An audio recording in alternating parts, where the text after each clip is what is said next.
កិច្ចព្រមព្រៀងសន្តិភាពហើយតែក្រុមសកម្មជននិងអ្នកភូមិថៃបែរជាប្រម៉ែលប្រមូលគ្នានាំគ្រឿងចាក់ប្រុងចូលមកភូមិជោគជ័យរបស់កម្ពុជា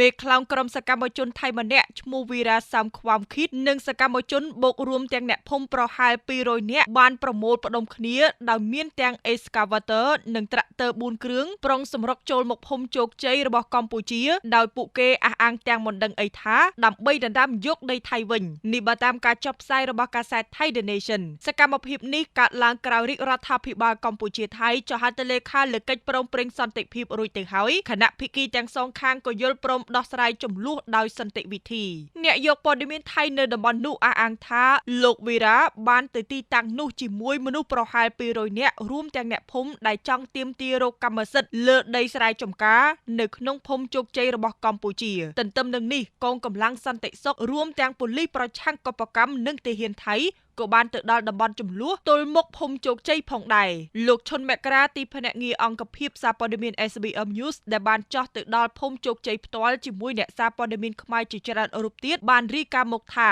តាំងពីម៉ោង 7:12 ថ្ងៃត្រង់មកថ្ងៃ31តុលានេះសកម្មជននិងក្រុមអ្នកភូមិថៃមួយក្រុមធំប្រុងសម្រុកចូលមកភូមិព្រៃច័ន្ទនិងភូមិជោគជ័យរបស់កម្ពុជាតែត្រូវកម្លាំងសមត្ថកិច្ចថៃរបស់ពួកគេ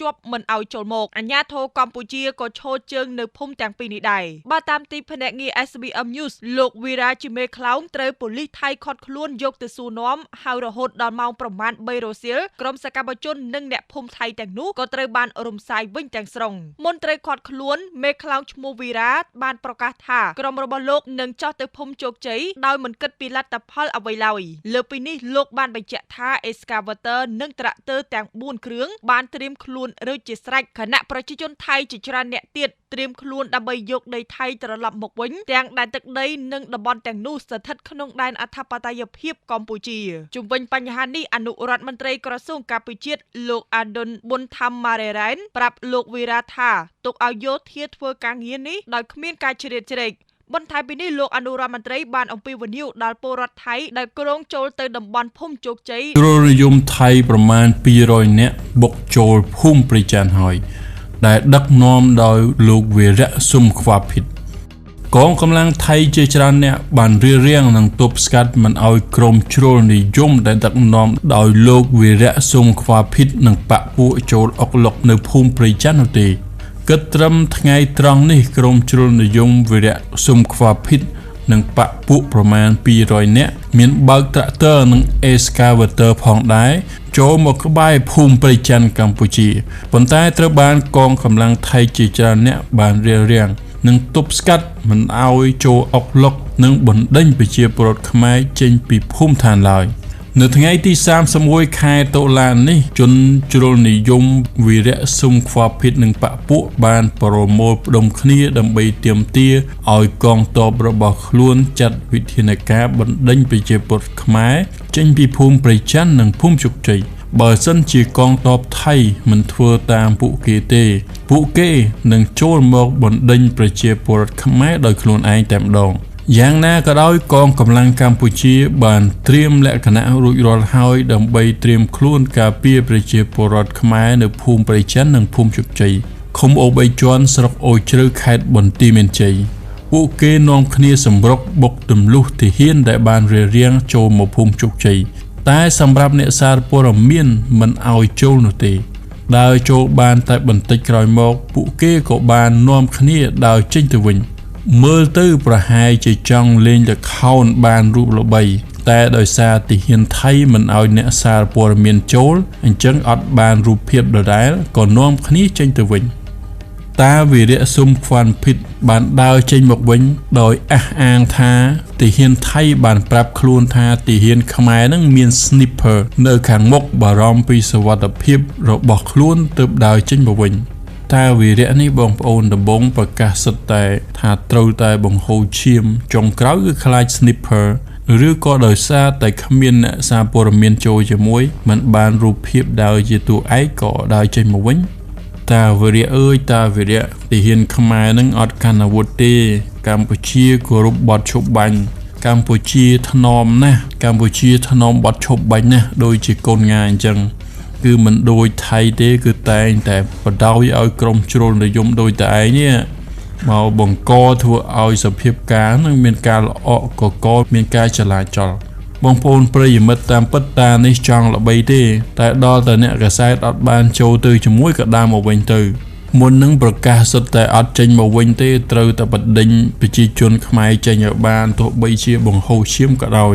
មិនប្រុងឲ្យខ្មែរនឹងតាណាទៀតបើផ្ទះគេនៅនឹងទឹកដីគេនៅនឹងតាំងពីដូនពីតាមកណោះអញ្ចឹងឃើញថាក្រមជ្រុលនិយមថៃនេះដែលចង់បានរូបភាពជាវីរៈជនវីរៈបរោះក្លាហានបដិញប្រជាពលរដ្ឋខ្មែរចេញពីទឹកដីរបស់ខ្មែរនេះគឺថាបានបរាជ័យហើយឥឡូវទៅវិញហើយដោយសារតែអ្នកកសែតបានទៅជាមួយអញ្ចឹងអត់មានរូបភាពបង្ហាញថាខ្លួនគឺជាវីរៈបរោះដេញប្រជាជនខ្មែរទៅទេឥឡូវត្រូវនាំគ្នា200នាក់នេះត្រឡប់ទៅផ្ទះវិញហ្នឹងរៀងខ្លួនទៅសូមប្រិយមិត្តស្ដាប់ព័ត៌មានលម្អិតពីលោកវ៉ាន់ឌីដែលទទួលបានព័ត៌មានពីភាគីថៃដូចតទៅចង់សួរបងអូនសម្រាប់ថ្ងៃទី31នេះបាទបងហើយបងអូនបានតាមដានស្ថានភាពអ្វីខ្លះនេះសម្រាប់នៅពេលនេះវេលាម៉ោង11:31នាទីព្រឹកម៉ោងនៅក្នុងប្រទេសកម្ពុជាហើយសម្រាប់ព្រឹត្តិការណ៍ថ្ងៃនេះនៅភូមិជោគជ័យនិងព្រៃច័ន្ទបងអូនមានបានតាមដានស្ថានភាពព័ត៌មានអ្វីខ្លះនៅប្រទេសថៃសម្រាប់ម៉ោងនេះថ្ងៃ31នេះតែម្ដងបាទអាចជម្រាបប្រាប់ប្រិយមិត្តយើងតបគ្នាទេបាទអូខេបងតាកតងទៅនឹងព័ត៌មានថៃគឺមិនដែលដាច់ទេបាទមិនដែលដាច់តែហ្មងគឺនិយាយរួមទៅតាំងពីថ្ងៃកើតហេតុមកដល់ពេលបច្ចុប្បន្នគឺអត់ដែលដាច់ទេតាកតងទៅនឹងការនិយាយក៏ដូចជាការផ្សាយរបស់លោកវីរៈបាទលោកវីរៈសង្ឃាមគិតដែលជាអតីតអ្នកទោសជាប់គុកនៅខ្មែរប្រហែលជា3ឆ្នាំហ្នឹងបងគឺគាត់បាននិយាយតាំងពីថ្ងៃទី11ខែ10ម្លេះគាត់ថាពីដំបូងគាត់និយាយនៅថ្ងៃទី7គាត់ថាថ្ងៃទី10ហ្នឹងគឺនឹងបញ្ចប់រឿងបាទគឺនឹងមានការជួបជុំប្រជាពលរដ្ឋថៃក៏ដូចជាស្នើឲ្យកងកម្លាំងយោធារបស់ថៃហ្នឹងធ្វើការដេញប្រជាពលរដ្ឋចេញពីតំបន់ភូមិព្រៃច័ន្ទជាមួយនឹងភូមិជោគជ័យត្រឹមតែថ្ងៃទី10ហ្នឹងឲ្យចប់តែម្ដងបាទប៉ុន្តែរហូតមកដល់ថ្ងៃទី10ក្រោយពីមានការសម្របសម្រួលក៏ដូចជាការតតាផ្សេងៗកាត់ឡើងគឺយោធារបស់ថៃគាត់នៅតែរក្សាជំហរទៅនឹងដែរបងមិនអាចឲ្យមានរីលដាលនៅបញ្ហាប្រជាជនថៃចូលមកខាងដីកម្ពុជាណាក៏គាត់លើកទៀតគាត់ថាថ្ងៃទី31ថ្ងៃនេះបាទថ្ងៃទី31នេះគឺគាត់នឹងប្រមូលផ្ដុំប្រជាពលរដ្ឋរបស់ថៃនឹងមកពីគ្រប់ខេត្តក្រុងឲ្យចូលរួមធ្វើការបណ្ដេញប្រជាពលរដ្ឋរបស់កម្ពុជានឹងចេញពីភូមិព្រៃច័ន្ទជាមួយនឹងភូមិជោគជ័យគេនិយាយចឹងគេថាទោះបីថាកម្ពុជានេះឈរលើគោលការណ៍ប្រើប្រាស់នៅផែនទី1លើ2សែនក៏ដោយក៏ភូមិព្រៃច័ន្ទជាមួយនឹងភូមិជោគជ័យហ្នឹងវាមិនស្ថិតនៅក្នុងផែនទី1លើ2សែនដែរដូច្នេះហើយថ្ងៃនេះគឺគេនឹងនាំប្រជាពលរដ្ឋមកធ្វើការដេញប្រជាពលរដ្ឋកម្ពុជាចេញឲ្យបានបើដេញមិនចេញទេគេមិនទៅវិញទេអានេះគឺជាសម្ដីរបស់លោកវីរៈដែលជាអតីតអ្នកទោសជាប់គុកហ្នឹងបងបាទប៉ុន្តែសូមជម្រាបប្រាប់ថានេះគឺជាមិនមែនការឆ្លុះបញ្ចាំងឲ្យពលរដ្ឋថៃទូទាំងប្រទេសទេបាទបងបាទនេះគ្រាន់តែក្រុមជ្រុលនិយមបាទបងមួយក្តាប់តូចរបស់ភាគីខាងថៃតែប៉ុណ្ណោះបាទបងត្រូវបងបាទហើយមានដឹងព័ត៌មានអ្វីបន្ថែមទៀតបងបណ្ឌិតតាកតងទៅនឹងព័ត៌មានដែលបានលេចឮពីម្សិលមិញថាកងកម្លាំងភូមិភាគទី1បាទកងកម្លាំងភូមិភាគទី1នឹងរៀបចំតបរៀបចំអីមកខាងកម្ពុជាមែនទេទៅអញ្ចឹងតាមអ្វីដែលខ្ញុំចាប់បានពីការ live ពីការនិយាយគឺកងកម្លាំងភូមិភាគទី1ដែលមានការដឹកជញ្ជូនតបមកក៏ដូចជាសមត្ថកិច្ចមកនឹងព្រំដែនតាមខ្សែបណ្ដោយបន្ទាប់ព្រំដែនរបស់យើងនៅជប់ភូមិភាគទី1ហ្នឹងគឺគេមកត្រៀមទប់ទល់ជាមួយនឹងប្រជាពលរដ្ឋរបស់គេទេក្រុមជ្រុលនិយមបាទគឺគេមិនមែនមកទប់ទល់ជាមួយខាងយើងណាបាទស្ដាប់នេះបាទអានេះគឺជាការនិយាយរបស់អ្នកវិភាគមួយចំនួននៅខាងថៃគេថាគេជញ្ជូនតបក៏ដូចជាសមត្ថកិច្ចហ្នឹងគឺគេមកទប់ទល់ជាមួយនឹងប្រជាជនរបស់ថៃទេពីព្រោះតាំងពីដើមមកឲ្យតែមានការជួបជុំរបស់ប្រជាពលរដ្ឋថៃគេការពារខ្លាចរៀលចូលមកខាងកម្ពុជាអញ្ចឹងគេត្រូវតែទប់ស្កាត់ទៅនឹងឲ្យបានដល់ពេលអញ្ចឹងទៅមានព័ត៌មានខ្លះដែលបងប្អូនប្រជាពលរដ្ឋរបស់ខ្មែរយើងយកទៅផុសយកទៅសៀថាមានការចូលមកទៀតអីទៀតអញ្ចឹងណាបាទប៉ុន្តែប្រិមិត្តជាទីមេត្រីយើងយោងទៅតាមម្សិលមិញបាទម្សិលមិញជាក់ស្ដែងតែម្ដងយើងឃើញថាប្រជាពលរដ្ឋយើងបានថតជាវីដេអូផុសជាវីដេអូបាទបងហើយយើងឃើញថាម្សិលព្រឹកមិញនេះដែលបងជួបខ្លួនឯងហ្នឹងបាទបងគឺយើងឃើញថាកន្លែងគល់ស្ពានហ្នឹងបាទគឺបើតាមខ្ញុំសាកសួរប្រជាពលរដ្ឋគាត់ថាយោធាថៃប្រមាណជាជិត20នាក់បាទបងប្រដាប់ដោយគេហៅថាបឡាលុះបឡាលុះហើយនឹងដោយរាវមីនគេដោយលេខថាមករាវមីនបន្ថែមទៀតអញ្ចឹងបើសិនជាគេគិតថាបើគេដាក់កម្លាំងរបស់គេមកដើម្បីរារាំងក្រុមហៅជ្រុលនិយមមួយក្តាប់តូចរបស់ថៃបាទបងអ្នកដឹកនាំនៅលោកអតីតអ្នកទោសនៅកម្ពុជាគឺវីរៈសុងខ្វាឈីបនេះចុះហេតុអីបានលោដល់ឈានចូលមកដល់លួចចូលមកកន្លែងហ្នឹង នេះដូចខ្ញុំបានជម្រាបពីខាងអញ្ចឹងអានេះវាគ្រាន់តែជាការឡាយក៏ដូចជាព័ត៌មានកំពេចកំពុកនៅខាងថៃទេតែអាភាពស៊ីចម្រូវនេះគឺវានៅតែចង់បានដីខ្មែរយើងអញ្ចឹងបាទគឺវានៅតែចង់បានហើយខ្ញុំចាំបានពីសម្ដីរបស់លោកមេតោភូមិភាគទី1ដែលគាត់តែងតែនិយាយគឺថាថ្នាក់លើចរចាអីចរចាទៅតែសំខាន់ទៅហៀតធ្វើការនៅតែធ្វើការអញ្ចឹងខ្ញុំចាំពីអត់ខុសមែនតែយើងសង្កេតមើលឃើញអញ្ចឹងមែនបងថ្នាក់លើចរចាអីគាត់ថ្នាក់ក្រោមនៅតែដើររាវមានពេញទឹកពេញដីអញ្ចឹងបាទអាហ្នឹងចំណុចអានេះយើងឃើញជាក់ស្ដែងមកដូចម្សិលមិញបងប្អូនបានឃើញនៅក្នុងបណ្ដាញសង្គមប្រុងព្រាតហើយបើទោះបីតែម៉ោងនេះយើងយកព័ត៌មានអញ្ចឹងហើយយើងយកចេះ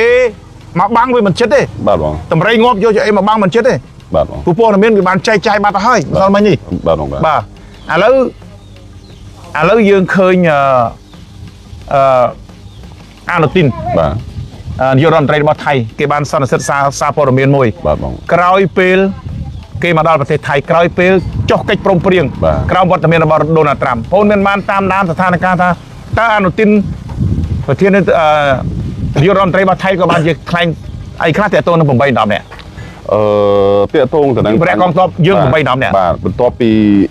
ថ្ងៃទី26បាទថ្ងៃទី26ខែតុលា2025មានការចុះកិច្ចព្រមព្រៀងសន្តិភាព